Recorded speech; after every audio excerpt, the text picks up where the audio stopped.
Good morning, this is Kasturi Day. Today I'll going to start with the physical and chemical changes according to ICSE syllabus class 7. This is the second chapter of chemistry. Okay, so the types of changes. I start with the types of changes. Okay, first is reversible and irreversible change.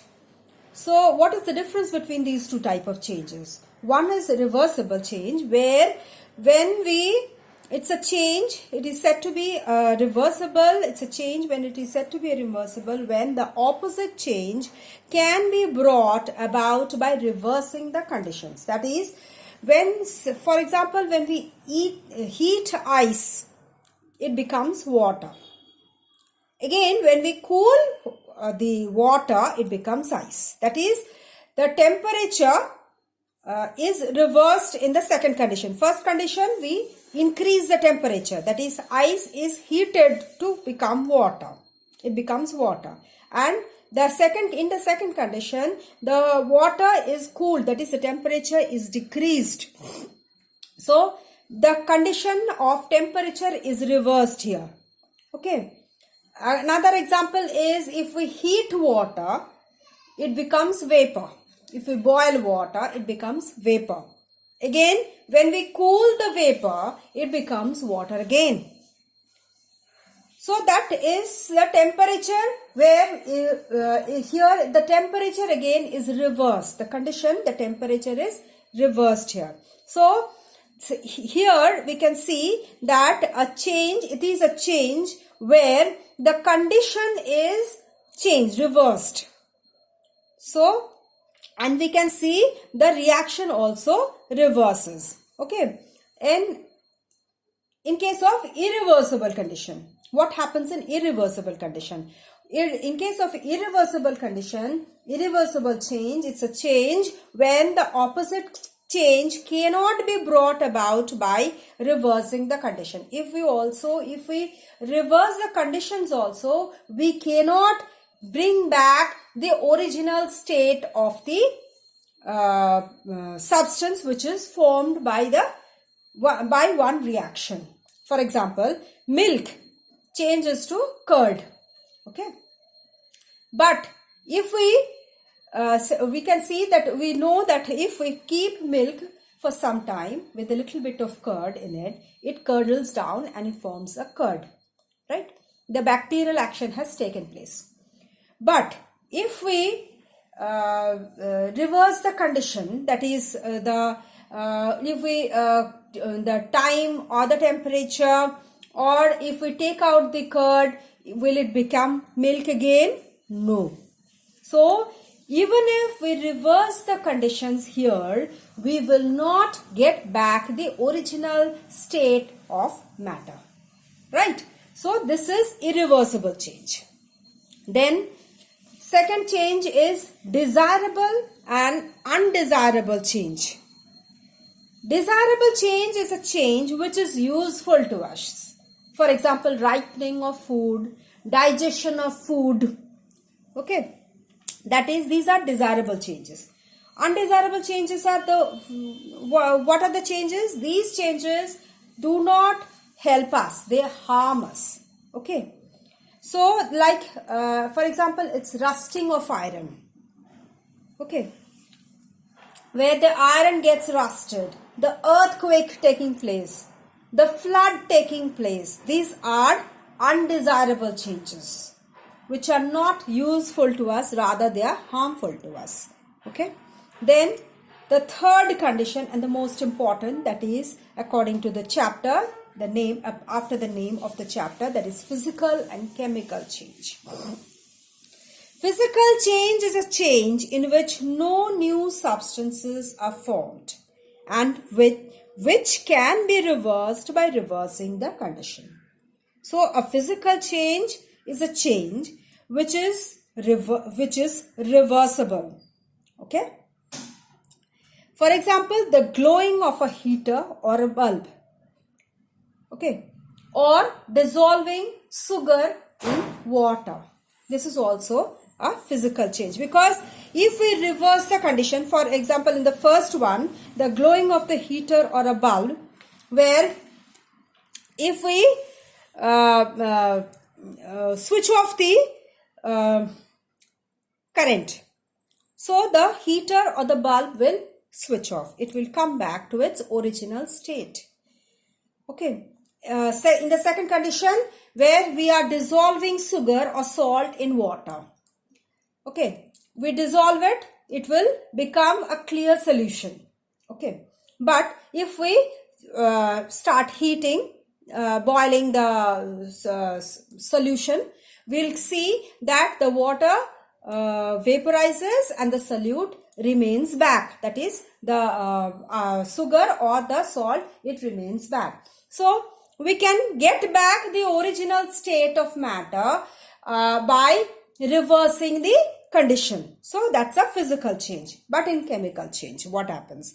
In the chemical change, there is a new substance forms, which cannot be reversed by reversing the condition. Okay.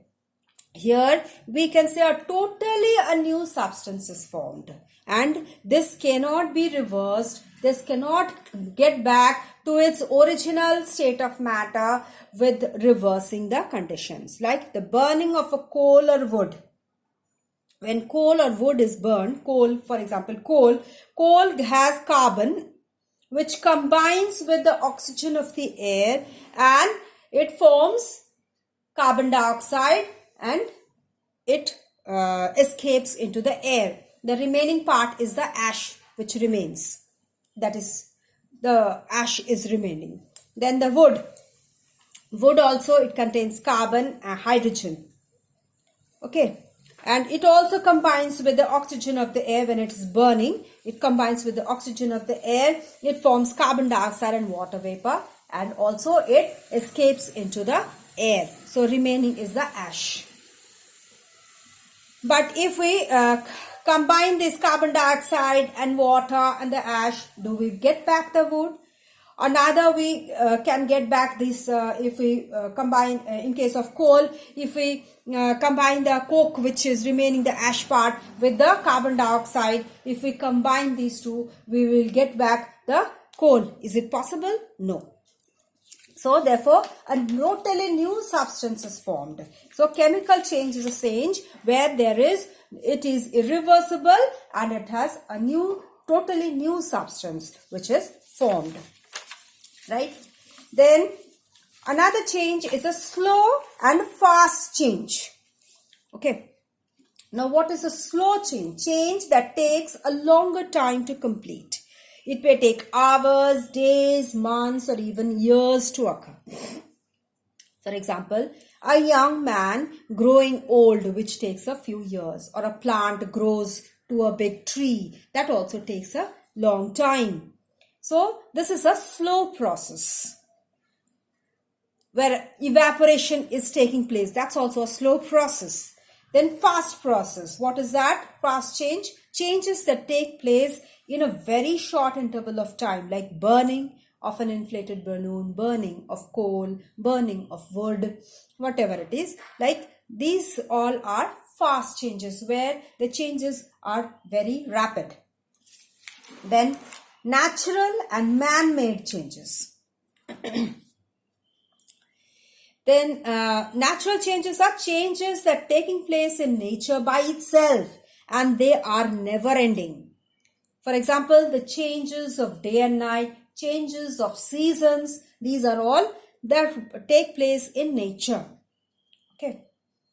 Then man-made changes, these changes they occur due to the efforts of human beings, like the formation of steel from raw iron, formation of cement. These all are man-made changes.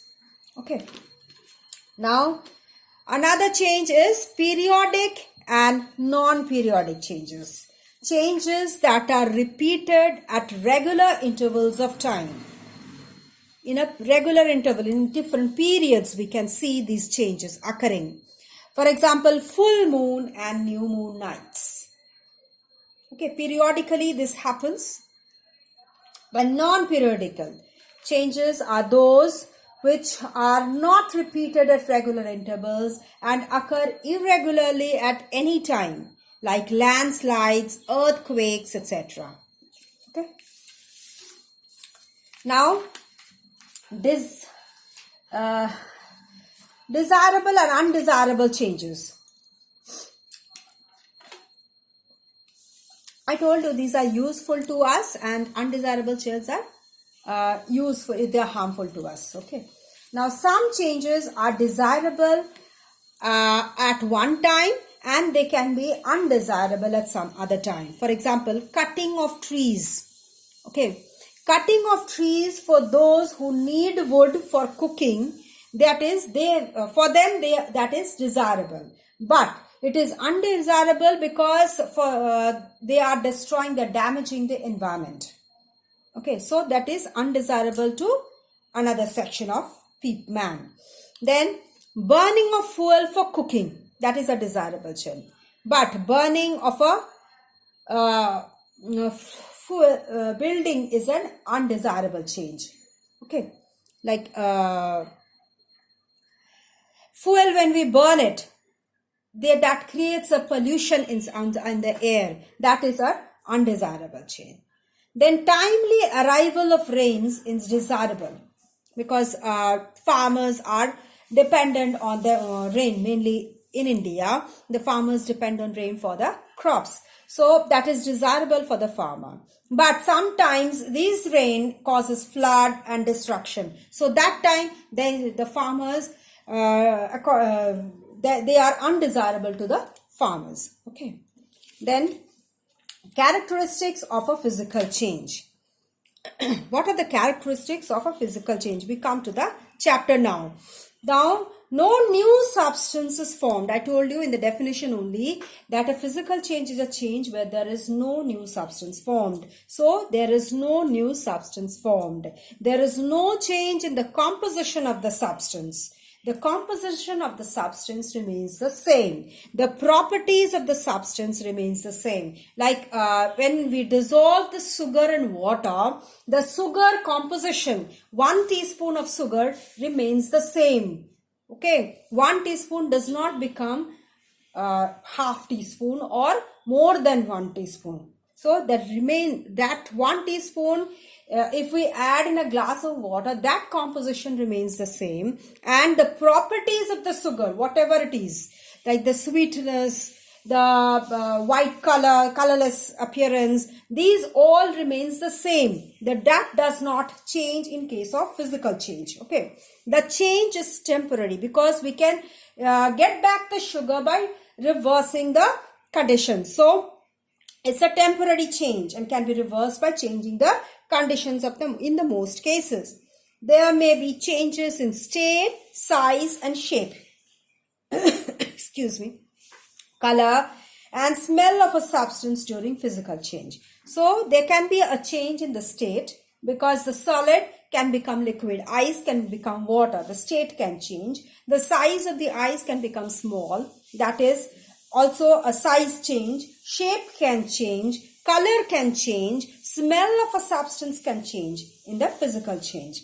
There may or may not be any exchange of energy during a physical change. Okay. So these are the characteristics of physical change. Next comes to I'll